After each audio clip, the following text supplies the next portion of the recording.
Hi everyone, I'm Sharon of River Road Knits. Today I'm going to be teaching you about helical knitting.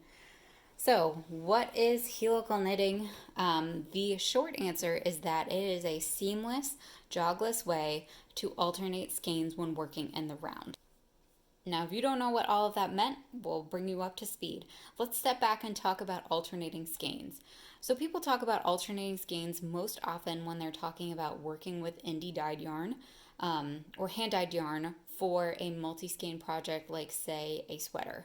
The reason you talk about alternating skeins is because each skein of hand dyed yarn is a little bit different, even if it's dyed at the same time. The different skeins will take a certain amount of the speckles. Um, Even if you have a solid or a semi-solid or a tonal, there's going to be differences between the skeins. So what that translates to is if you don't switch throughout the body or throughout your multi-skein project, then if I knit with just this and then I ended that section and I switched to this, I would probably have a line. I would probably have a noticeable color block effect. And I'll show you an example of that. But the way to counteract that is to use multiple skeins at once. If you're knitting flat, that can be as easy as knitting back and forth in one color and knitting back and forth in the other. When you're working in the round, you can do something similar where you twist the yarns on each other, you carry them up. At the beginning of the row, you'll switch your skeins that you're using. But as someone who has been using hand-dyed yarn for a while, I found that to be such a drag. It would throw off my flow. I would have the place where I was wrapping the yarns on each other would have a different tension than the rest of the garment, and so it would kind of have a line. So that's why I started taking up helical knitting, and really it is so much easier to do. It makes it I'm not dreading alternating skeins in my project anymore. So I'll show you some examples now of why alternating skeins is important for your hand-dyed projects, and then we're going to talk about how to actually do the helical knitting. I've got a sweater here that I actually, this is not a dyed yarn, this is an undyed yarn. And I didn't realize it, but I should have known to check for this or to alternate my skeins. But the skeins that I had were slightly different in color. So you can see this line right here across. This panel up here is a little more red. This panel down here is a little more gray. And I did not realize that until I was done knitting this whole beautiful cabled back panel. So you can't always tell in the skein whether your colors are going to be very different from one another. They might look really similar until they're knit up. So that's one reason to alternate your hand-dyed yarns, is because there might be differences in the skein that you can't see. The same would be true if you maybe had a commercial dyed yarn where you had different dye lots, or the skeins that you had were slightly different colors. So you could also use helical knitting for that, and alternate skeins. And I'll show you just one more example of why alternating skeins is important. This is a project that I did alternate skeins on. You can see it's a beautiful hand-dyed yarn. This is from Neighborhood Fiber Company, colorway Next. So I'll point out to you right here. I had 3 skeins. So when I was helical knitting, that means that I used one ball of yarn on every third row. So if you look here, I'm pointing out this area right here where I've got these dark stripes, right? So the thing is, since I had 3 skeins and I was using basically the same ball on every third skein, I can see here I've got kind of this dark stripe here. So I've got that row, 1, 2, and then on this third row, I've got another dark stripe. 1, 2, third row, I've got another dark stripe. So because I had alternated my skeins, these darker stripes of this brown, you can see the same thing over here, this patch, it's every third row. because I alternated skeins, these didn't end up being smushed together. If I had used this same ball of yarn everywhere, these colors would have pooled together. So I would have had this blotch of this darker brown that wouldn't be so nicely intermixed. Um, I can identify throughout the sweater that there were just places where a certain skein had more of, say, this green, and you can count them. They're 3 rows apart. So all that to say, if I had not alternated skeins on this project, it would have looked. I would have had a lot of color pooling. I would have had a pool of brown here. I probably would have had a pool of green here. So in this case, using using helical knitting in order to space out my rows and to alternate my skeins made this into a sweater that doesn't really pool. There's not obvious transition points where I switched between balls of yarn, right? So that's why when you hear people talk about indie dyed yarn, that's why they say you should alternate skeins, because number one, the two skeins are, or you know, if you have two skeins, they might be more different in either the color and the speckling and any number of things that you may not realize until you knit it up. And the other issue is that hand dyed yarn, indie dyed yarn, it just ends up pooling in certain locations, just because if you were to unwind a hank, you would see that a blotch of color will end up always in a same certain spot, right, on the hank. So what that translates to when you knit a sweater or something that has a fixed number of stitches for a long length, such as the body or a sleeve, those colors are going to end up being at the same place in every round. So you're going to keep seeing them pop up. Hopefully that makes sense. But now what you really want to do is know how to do helical knitting. So helical knitting, like I said, it's a way of using alternating skeins in a very easy way. So in this case, I like to alternate with 3 skeins. Usually if I'm knitting a sweater, even if I have more than 3 skeins that I'm using in a project, I'll only use 3 skeins at a time. That's a personal preference. There's really no limit on how many skeins you can use at once. For the purposes of demonstration, I'm going to use 3 different colored yarns, but you can imagine that this would be exactly the same if these all 3 were the same colorway and I was just using different skeins. So what I have here, I have started this small circumference thing. You can imagine this is maybe a sleeve or maybe a small hat. And I am going to start my helical knitting. So I knit some ribbing in one color, and that's something that I would recommend if you're doing helical knitting.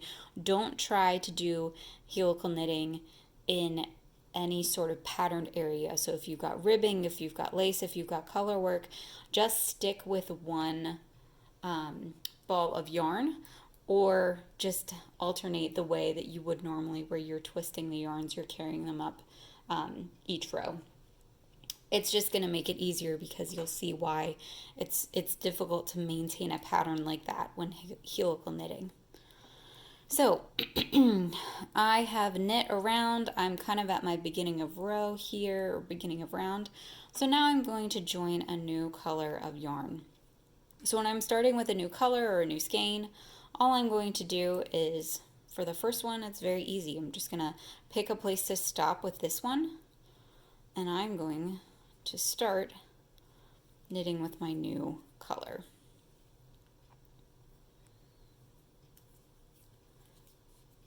And I'm going to knit in the round. I'll speed this up so that you don't have to watch this whole process, and I'll catch up with you in a second.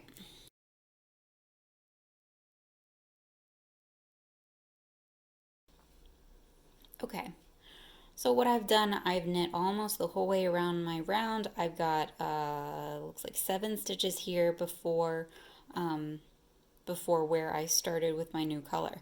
Now what I'm going to do is I'm going to knit until I have 3 stitches left of this light green. So 3 stitches left of the first color that I was using. So I'm going to knit 4 stitches, that means. Okay, and now what I'm going to do is I'm going to slip these 3 stitches. I'm not going to work them. I'm just going to slip them. One thing that you can do at this point is you can move this yarn to the front and then slip these 3, and that's going to be a visual cue when you're knitting around that this is where you need to transition to a different color. That'll make sense in a minute once we get a little farther in this project. So now I have my 3rd color. This is where I'm going to join it. So I'm going to end up joining it at the same place as I joined the first one. This is something that works okay if you have 3 skeins. If you had a lot more, I might recommend, starting with 3, knitting them for a little bit, and then adding your subsequent colors, 4th or 5th skeins later. It just prevents this transition point from getting too bulky, but when you have an entire sweater or something, it's not, this added bulk here is not really going to show up. It's not going to make a difference in the final product. So here I go. I'm ready to join this new color. I'm going to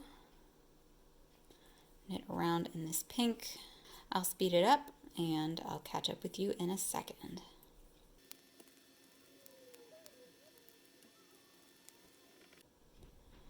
Okay, so I am almost again at this transition point. You can see this is where I've got my teal tail hanging out. I've got my green tail in the back. So again, I'm going to knit until 3 stitches before the teal transition point. So here I go. Now I'm at 3. I will again leave this pink in the front. This is not something that I normally do, but it'll make it easier when we're learning how. So I'm going to slip these 3 dark teal stitches, and then I'm going to slip my 3 green stitches. And now I'm at my green tail, and I'm ready to start knitting with it. So I'm just going to continue in the round like this. Again, I'll speed this up and catch up with you in a second. Okay, like I did before, I am knitting with this green all the way until I am 3 stitches before my pink tail here, right? So I have just 2 more to go. 1, knit 2. And then, as you might have guessed, we're going to slip these 3. Oops. Let me put my green tail in front for now. I'll slip these 3. And now I'll slip these 3. And now I'm where my teal tail is. So now I'm going to resume knitting with my teal.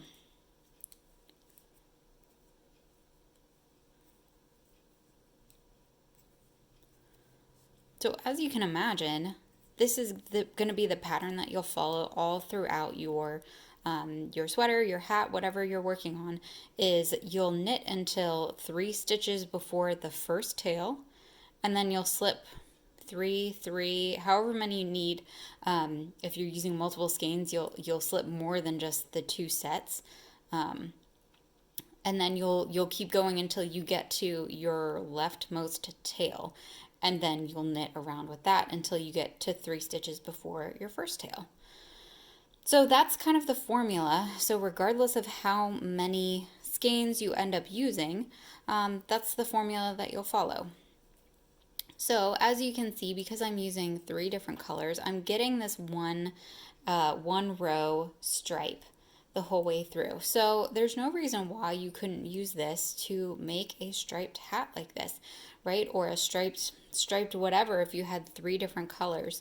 And depending on the colors that you had, if they were really different, you would end up with a stripe pattern like this, obviously. Or if you had ones that were kind of similar, maybe they were speckled with kind of some similar tones between them, you can make a really beautiful, they'll blend together seamlessly because you're only working one row in them. So it won't look like stripes so much as it will look like just kind of your own custom colorway. So no reason why you can't use helical knitting with different colors. Okay, now again, I knit until I was 3 stitches before my first tail. So I slipped those 3, slipped the next 3, and now my pink tail is ready to go. So I'm going to continue in this for a few more rows. One thing that I want to point out to you is that this slipped area is going to move around your circumference. You might have already figured that out, but this is where we started. Remember, this is where we started joining the yarns. So when you're slipping those 3 stitches, this kind of block of slip stitches is moving around your circumference. So that's another nice thing, is that even if you did end up getting a little bit tighter tension or something in these stitches, it's moving around the circumference, so it doesn't line up in the same spot every time. So I'm gonna I'm gonna shut the camera off. I'm gonna knit several more rows so you can see kind of the pattern that's developing, and then I'll show you how to finish it. Okay, I'm back. I just did a few more rows, but enough that you can tell that these stripes are completely jogless. They spiral all the way, so I can follow, for instance, this pink line of stitches, this pink round, and it spirals up and up all the way up, up, until I get to this pink tail right here. So it is completely jogless, completely seamless. You would never know, looking at this inside, you would never know, other than where we started, that there's any sort of row happening here. So you won't have any yarns that you're carrying up the inside. You won't have any spots where you've got a hard line of a seam, or where you're wrapping the yarns around each other. So you can see it makes it so easy to alternate your skeins. Now I just wanted to show you how I end. Similar to how we started, this kind of jog here makes such a small difference in the overall finished piece, whether it's a sweater or a hat or anything. So similar to that, if you don't end it exactly right, it's not really going to be noticeable. This is just how I end it. Let's say that I'm knitting with this green. Now I'm ready to finish up. I don't want to use these 2 colors anymore. So this is just what I do. I knit until I'm to the end of this first tail. I will take that tail. The yarns do get wrapped around each other, you will find, so you can do a little bit of yarn management. But so I knit all the way to this first tail. I'm just gonna knit these 3 stitches. So I'm stacked on top of that tail, and I'm just gonna slip them back and then continue only with my green. And then there I go. So that makes kind of similar, if I tighten these tails, kind of makes a similar jog to where we started. But again, like I said, in the course of an overall sweater, you won't notice any sort of, really the only reason you can notice this is because we're using different colors. If this was all the same color, you wouldn't know that we had dropped or started a new color or anything. So now I'll just proceed. I'll keep going with just my one green. Like I said, I don't attempt to use a helical knitting when I'm doing ribbing or anything. So usually I will, if I'm knitting a sleeve top down, I will stop a row or 2 before the before the ribbing and just use one skein for the rest of it.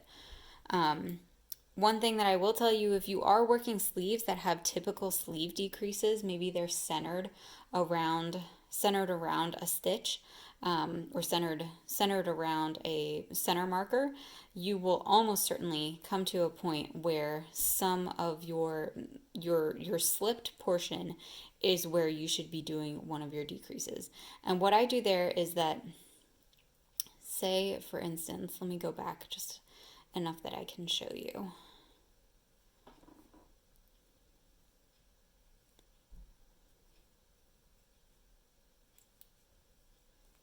Okay, this is where we were before I started doing my finishing steps here.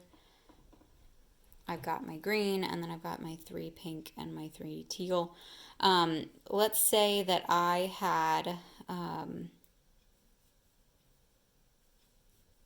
if I was gonna do a decrease, I had to do maybe a decrease here, and that's fine. But maybe I had to do a decrease right here, and or these 2 stitches.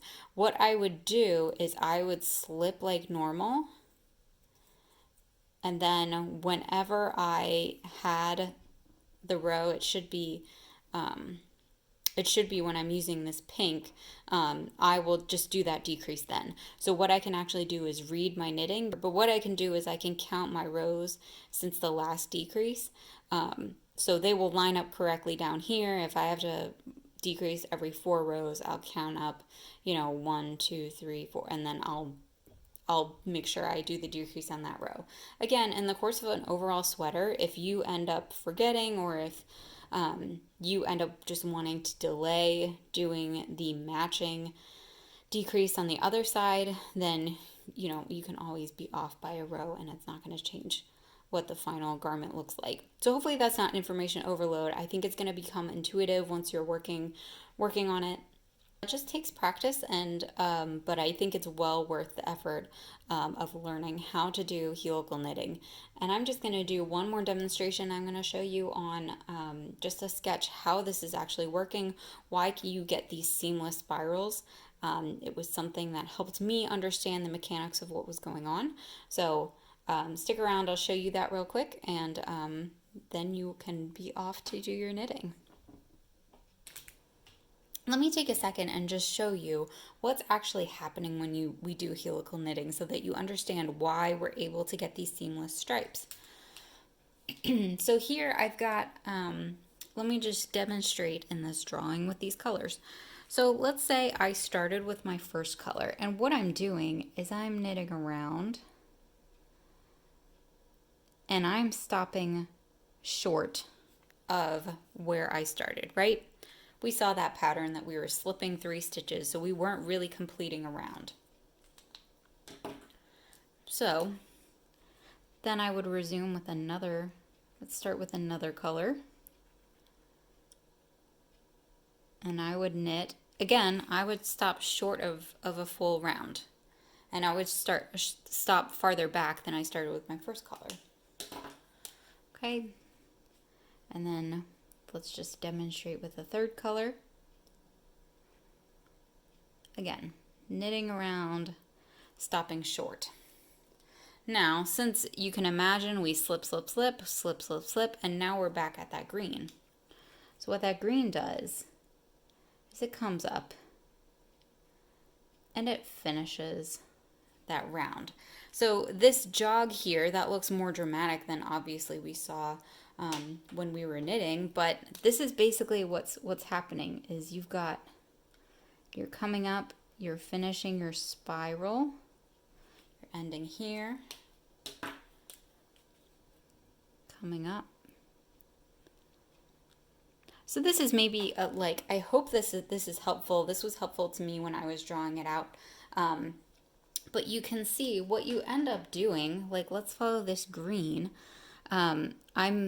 You knit around, and then of course you transition and you knit with the other 2 colors, but when you resume with that green, you're keeping in the same round, and you're just moving up the spiral, right? This is just a big barber pole spiral for each of these colors, and that's why you don't get any jogs. That's why There's no short areas. That's why it's completely seamless the whole way up the garment. So if if you were kind of not really understanding why this is working, hopefully this clears it up. This is not necessary to understand in order to do helical knitting, but I just found it helpful for my own self. So thanks for sticking with me. I hope you found this helpful. I hope that now you feel comfortable working with hand-dyed yarns, alternating them, alternating skeins, and working with helical knitting in the round. Happy knitting. Thanks, guys.